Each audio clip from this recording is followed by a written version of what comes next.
Hello, good evening, नमस्कार। स्वागत है आपका हमारे यूट्यूब चैनल पर। जैसा कि आपको पता है कि हम शानदार क्लास रात्रि 8 बजे लेकर आते हैं। रात्रि 8 बजे जिसमें बेहतरीन 40 प्रश्न लेकर आते हैं। डेली हिंदी के 40 प्रश्न। चलिए, किसी का भी एग्ज़ाम दीजिए। चलिए, हमारा पहला प्रश्न है, बताइए बताइए आप गाएं तो मैं नाचूं, इस वाक्य में क्रिया किस काल का बोध करा रही है? बताइए। आप गाएं तो मैं नाचूं, इस वाक्य में क्रिया किस काल का बोध करा रही है? जब एक क्रिया दूसरे पर निर्भर हो, आप गाएं तो मैं नाचूं, एक बात दूसरे पर निर्भर है, तो वहां पर हेतु हेतु मद भविष्य काल होता है। बहुत बढ़िया, बहुत बढ़िया। चलिए, आंसर ए सही होगा। चलिए अगले प्रश्न पर बताइए। बताइए, शानदार प्रश्न है, हास्य रस का स्थायी भाव क्या होता है? बताइए। हास्य रस का स्थायी भाव क्या होता है? हास्य रस का स्थायी भाव हास होता है। ऑप्शन डी सही है, हास होता है। Option D. चलिए अगले प्रश्न पर। अच्छा, और बताओ, निर्वेद किसका स्थायी भाव है? निर्वेद शांत रस का होता है। शोक किसका स्थायी भाव है?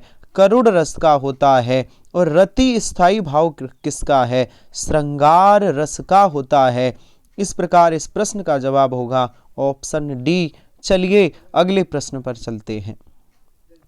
बताइए, लोकोक्ति से संबंधित प्रश्न है, जवाब दीजिए। जब तक सांस तब तक आस, इस लोकोक्ति का क्या अर्थ है? बताइए। जब तक सांस तब तक आस, बताइए। आशा जीवन पर्यंत बनी रहती है। आशा जीवन पर्यंत बनी रहती है। डी वाला मत करना, सांस रहने तक जीवन रहना, ये गलत है। आशा जो होती है ना, उम्मीद, वो जीवन पर्यंत बनी रहती है। ऑप्शन सी सही होगा। चलिए अगले प्रश्न पर बताइए। बताइए, विज्ञान शब्द में कौन सा उपसर्ग है? बताइए।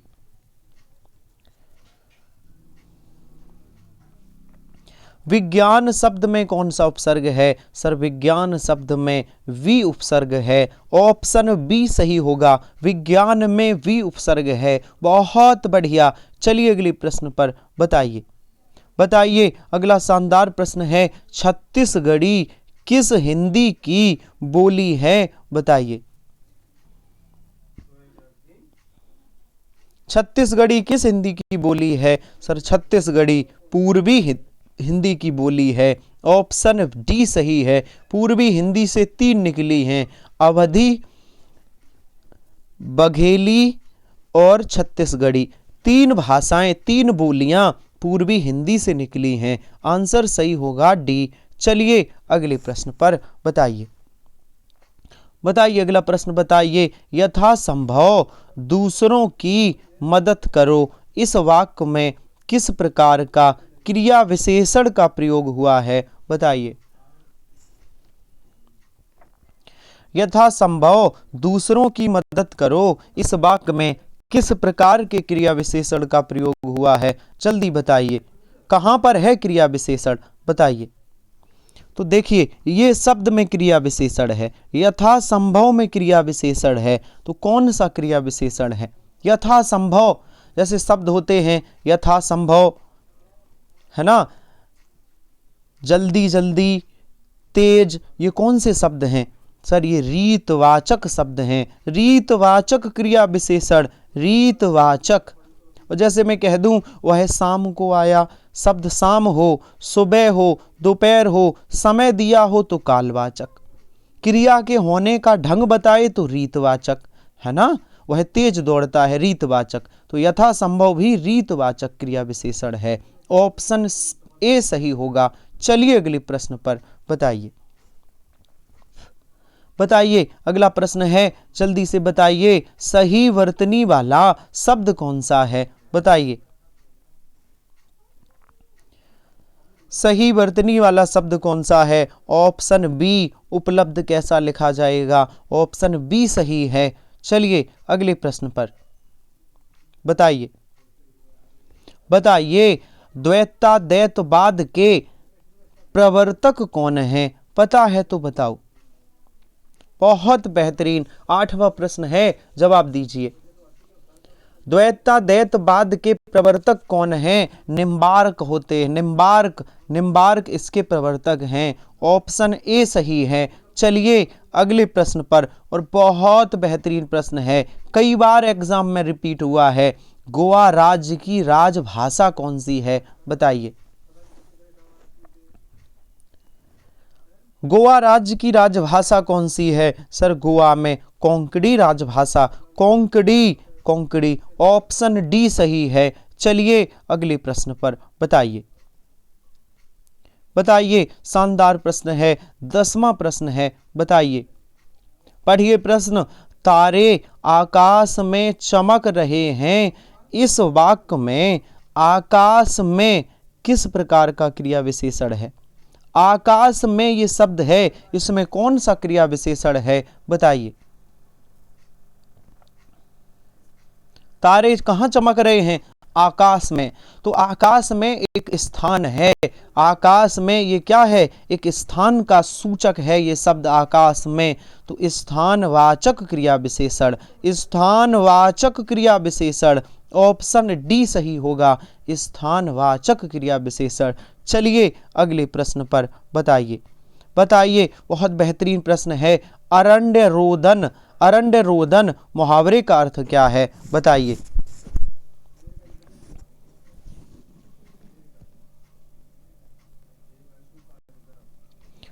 अरण्य रोदन क्या होता है? अरण्य रोदन का अर्थ क्या है? व्यर्थ प्रयास। ऑप्शन सी सही है, व्यर्थ प्रयास, ऑप्शन सी। चलिए अगले प्रश्न पर, और बताइए अगला प्रश्न, बहुत बेहतरीन प्रश्न है, बताइए।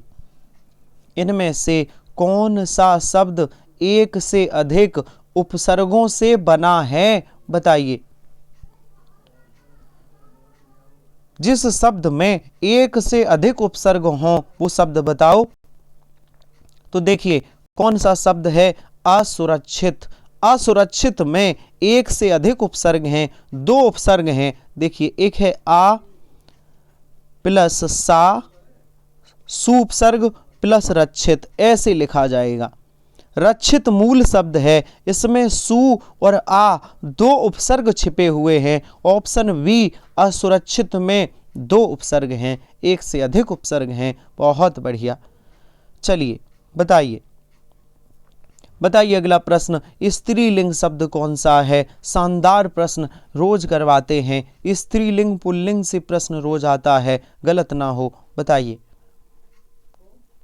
स्त्रीलिंग कौन सा है? सर मेरी बात, ऑप्शन बी स्त्रीलिंग है। बहुत बढ़िया, ऑप्शन बी स्त्रीलिंग शब्द है। चलिए अगले प्रश्न पर बताइए।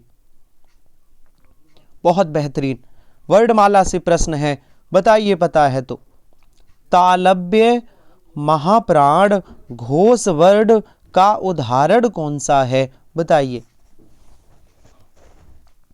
तालव्य महाप्राण घोष वर्ण का उदाहरण कौन सा है? जल्दी से बताइए। जो तालव्य भी हो, जो महाप्राण भी हो, जो घोष वर्ण भी हो। आंसर सही होगा सी, झा एक ये सभी बातों को फॉलो करता है। ये तालव्य भी है, महाप्राण भी है, घोष वर्ण भी है। चलिए अगले प्रश्न पर बताइए। बहुत बेहतरीन प्रश्न, गलत ना हो। समास से प्रश्न है, नीलकंठ शब्द में कौन सा समास है? बताइए। नीलकंठ, नीला है कंठ, नीला है कंठ अर्थात भगवान शिव, अर्थात ये कौन सा समास है? बहुव्रीहि समास है। Option A. अच्छा, कर्मधारय समास किसे कहते? जिसका एक पद विशेषण और विशेष्य हो। द्विगु समास क्या है? एक पद संख्यावाची विशेषण हो। और अव्ययी समास जिसका प्रथम पद अव्ययी हो, वही पद प्रधान हो, अव्ययी भाव। ऑप्शन इस प्रश्न का सही होगा, आंसर ए। चलिए अगले प्रश्न पर बताइए। सही जवाब देना, गलत मत करना, सोच समझ के जवाब देना। गलत होने के चांस हैं। राजस्थान की राजभाषा कौन सी है बताइए। गलत ना हो प्रश्न, सही आंसर देना, थोड़ा सा प्रश्न सोच समझ के पढ़ना। चलिए, राजस्थान की राजभाषा, देखिए बहुत लोग जवाब दे रहे होंगे राजस्थानी। राजस्थानी नहीं है, राजस्थान की राजभाषा हिंदी है, ऑप्शन डी। अब आप कहोगे सर एक दिन आपने करवाया था राजस्थान की जो भाषा है वो राजस्थानी है, बिल्कुल करवाया था। देखिए, प्रश्न जब पूछा जाए कि राजस्थान में कौन सी भाषा बोली जाती, तो क्या या ऐसे पूछा जाए राजस्थानी कहाँ बोली जाती, राजस्थान में। राजस्थानी राजस्थान में बोली जाती है, लेकिन राजस्थानी राजस्थान की राजभाषा नहीं है। बोली तो राजस्थान में जाती है, लेकिन ये राजभाषा नहीं है, राजभाषा हिंदी है। ठीक है, प्रश्न पूछा जाता कि राजस्थानी कहाँ बोली जाती है, तो राजस्थान में। प्रश्न पूछा गया है राजस्थान की राजभाषा कौन सी है, हिंदी, ऑप्शन डी। प्रश्न बहुत ही एकदम बारीक सा था, गलती होने के चांस थे, आंसर डी सही होगा। चलिए बताइए अगला प्रश्न, कौन सा शब्द आकाश का विलोम शब्द है, बताइए। 17वां प्रश्न है, बताइए आकाश का विलोम शब्द क्या है, पाताल होता है, ऑप्शन डी। आकाश का विलोम पाताल होता है। चलिए अगले प्रश्न पर चलिए। भाइयों और बहनों, नोट के लिए किसी को वोट मत दो, इस वाक्य में कौन सा कारक है, बताइए। इस वाक्य में कौन सा कारक है। अब आप कहोगे सर हम कैसे पहचाने, कारक कहाँ पे है, कैसे पहचाने, तो देखो वाक्य में जब अंडरलाइन नहीं है, जैसे के लिए शब्द भी दिया तो यहाँ तो संप्रदान हो गया, और यहाँ देखिए एक यहाँ कारक दिया है, देखिए यहाँ विस्मयादि बोधक का चिन्ह है, भाइयों और बहनों, है ना, विस्मयादि। अब विस्मयादि में ये संबोधन कर रहा है भाइयों और बहनों, तो संबोधन कारक होगा, ऑप्शन डी संबोधन। अब आप सोच रहे होगे सर के लिए भी तो दिया है, नहीं। जब किसी वाक्य में एक से अधिक कारक पूछे जाएं और अंडरलाइन ना हो, तो वाक्य के शुरुआत में जो कारक दिया हो उसी का नाम बताना है। तो भाइयों और बहनों ये संबोधन कारक है, ये वाला देखेंगे। आंसर कौन सा सही होगा, संबोधन कारक, ऑप्शन डी। चलिए ये छोटी छोटी बातें सीखने वाली बातें हैं। चलिए बताइए कौन सा शब्द ताल शब्द का अर्थ नहीं है, बताइए। ताल का अर्थ नहीं है सर, ताल का अर्थ चाबी नहीं होता, ऑप्शन डी सही है, बहुत बढ़िया। चलिए अगले प्रश्न पर और बताइए। 9वां विश्व हिंदी सम्मेलन कहाँ संपन्न हुआ था, बताइए। 9वां विश्व हिंदी सम्मेलन कहाँ संपन्न हुआ था, सर दक्षिण अफ्रीका के जोहान्सबर्ग में हुआ था, ऑप्शन बी दक्षिण अफ्रीका के जोहान्सबर्ग में। चलिए बताइए अगला प्रश्न, बताइए अगला प्रश्न है महादेवी वर्मा का प्रथम काव्य संग्रह कौन सा है, बताइए। महादेवी वर्मा का प्रथम काव्य संग्रह कौन सा है, सर ये सभी महादेवी वर्मा के हैं, नीरजा भी है, सांध्य गीत भी है, रस्म भी है, निहार भी है, लेकिन प्रथम पूछा गया है तो निहार। प्रथम काव्य संग्रह कौन सा है, निहार है, ऑप्शन ए। चलिए अगले प्रश्न पर बताइए। जिसकी उत्पत्ति स्वभावगत ना हो, जिसकी उत्पत्ति स्वभावगत ना हो, इस वाक्यांश के लिए सही शब्द कौन सा होगा।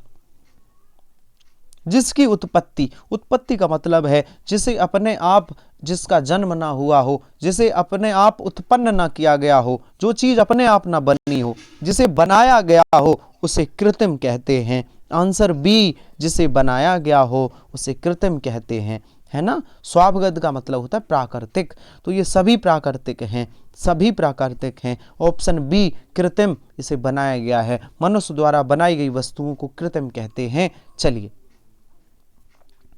बताइए आज्ञा अनुपालन का सही संधि विच्छेद कौन सा है, बताइए। आज्ञा अनुपालन का सही संधि विच्छेद कौन सा है, जल्दी बताइए। बहुत बढ़िया सर, आज्ञा प्लस अनुपालन, ऑप्शन डी। और कौन सी संधि है, दीर्घ स्वर संधि है, दीर्घ स्वर। चलिए अगले प्रश्न पर बताइए। बताइए शानदार प्रश्न है, तरल का विलोम शब्द क्या है, बताइए। 24वां प्रश्न है, बेहतरीन प्रश्न है, तरल का विलोम क्या होता है, ठोस होता है, ऑप्शन ए सही है। चलिए अगले प्रश्न पर बताइए।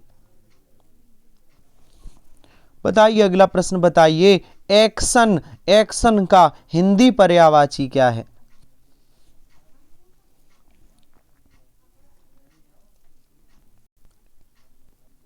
एक्शन का हिंदी पर्यायवाची, एक्शन का मतलब होता है कार्यवाही, कार्यवाही। ऑप्शन कौन सा सही होगा, कार्यवाही, ऑप्शन सी सही है, कार्यवाही। एक्शन का मतलब कार्यवाही, ऑप्शन सी। चलिए अगले प्रश्न पर बताइए।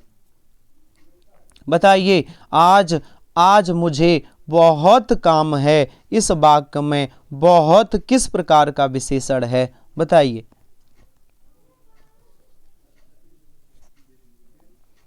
बहुत काम है, बहुत, क्या ये संख्या को दर्शाता है, नहीं, ये मात्रा को, मात्रा को दर्शाता है। और जो शब्द मात्रा को दर्शाए वह परिमाणवाचक विशेषण है, ऑप्शन बी परिमाणवाचक विशेषण। चलिए अगले प्रश्न पर चलते हैं, बताइए। बताइए अगर पता है तो बताइए। कंकन किंकिन नूपर धुन सुन, इस पंक्ति में कौन सा अलंकार है, बताइए।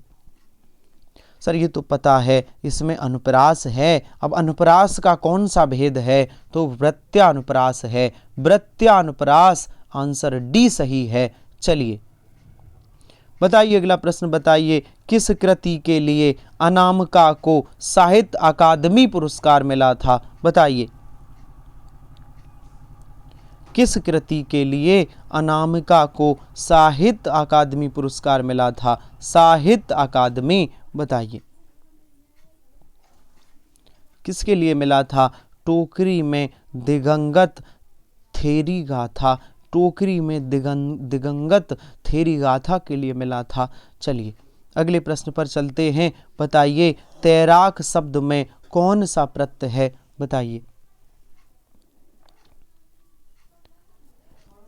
तैराक शब्द में कौन सा प्रत्यय है, सर प्रत्यय शब्द के पीछे लगता है, तो कौन सा प्रत्यय है, आक प्रत्यय है, ऑप्शन ए सही होगा, तैराक में आक प्रत्यय है। चलिए चलिए बताइए कौन सा शब्द त्रुटि का पर्यायवाची शब्द नहीं है, बताइए।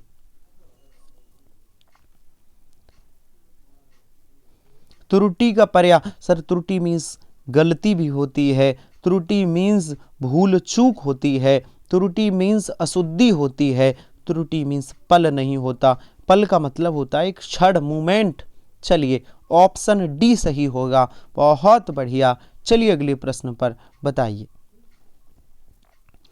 बताइए इनमें से अष्टछाप के कौन से कवि नहीं हैं, बताइए।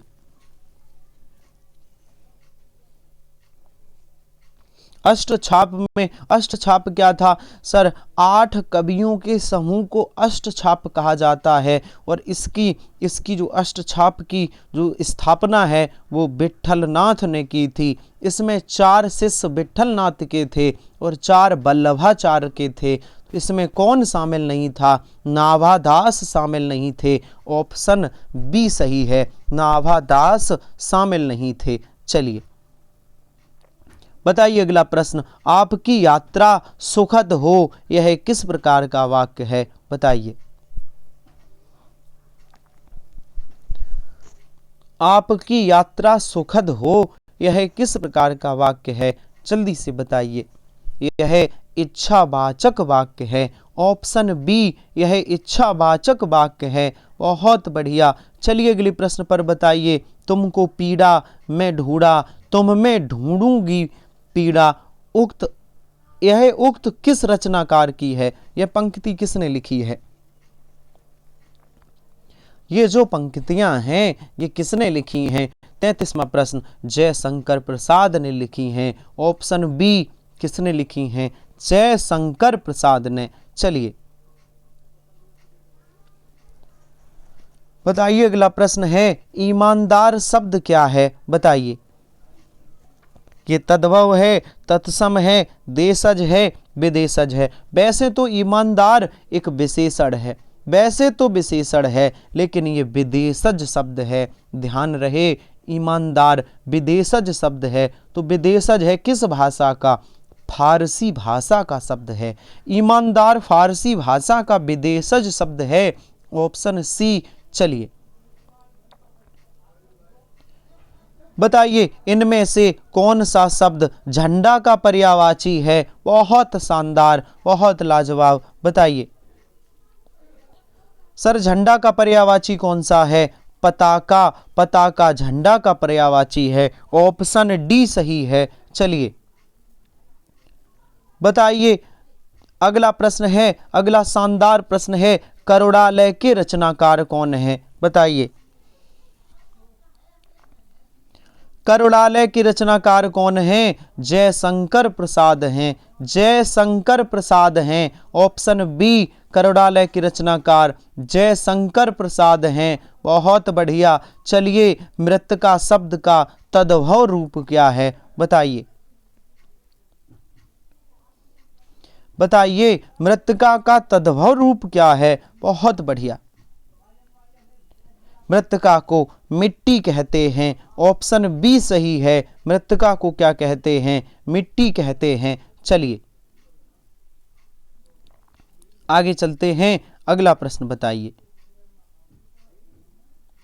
अगला प्रश्न बताइए रक्षा सूत्र शब्द का तद्भव रूप क्या है? बताइए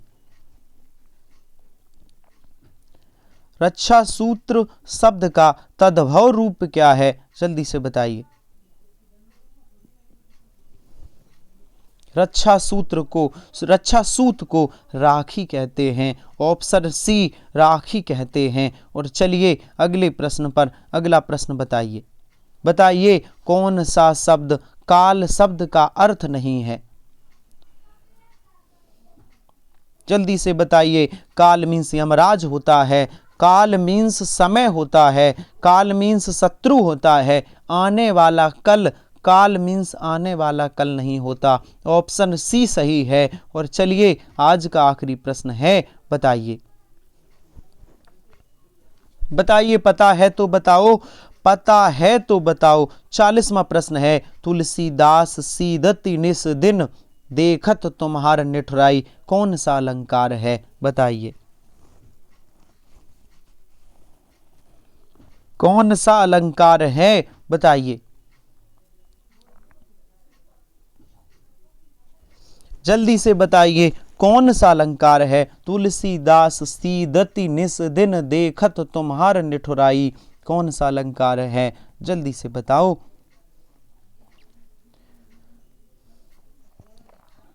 कौन सा है? क्या श्रुत्यानुप्रास है? क्या श्रुत्या है? ऑप्शन ए श्रुत्यानुप्रास है। ऑप्शन ए सही है। चलिए आगे चलते हैं। तो आज का हमारा मॉडल पेपर समाप्त हुआ। 40 शानदार प्रश्न थे। चलिए मिलते हैं कल इसी समय रात्रि 8 बजे नए 40 प्रश्नों के साथ। तब तक के लिए धन्यवाद।